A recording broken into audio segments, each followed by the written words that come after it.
निधी वाटपासंदर्भात आता शिवसेनेच्या आमदारांची नाराजी समोर आली आहे।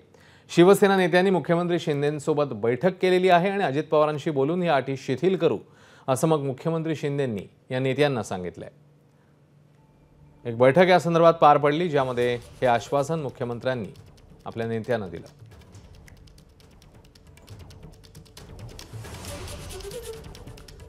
नेमकं बैठकीत काय झालं तर निधी वाटपासंदर्भात आमदारांनी शिंदेंकडे नाराजी व्यक्त केली।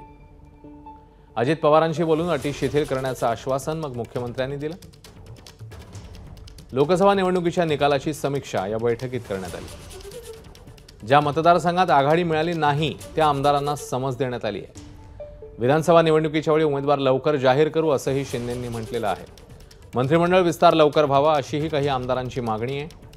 महायुतीच्या नेत्यांशी लवकर चर्चा करून या संदर्भात विस्तार करू असं मग शिंदेंनी सांगितलं। स्थानिक पातळीवर युतीचे पदाधिकारी सहकार्य करत नसल्याची तक्रारही काही ठिकाणी झाली। समन्वय समितीच्या बैठकीमध्ये हा मुद्दा आपण उपस्थित करू असं मग शिंदेंनी आपल्या नेत्यांना म्हटलंय। एबीपी माझा, उघडा डोळे बघा नीट।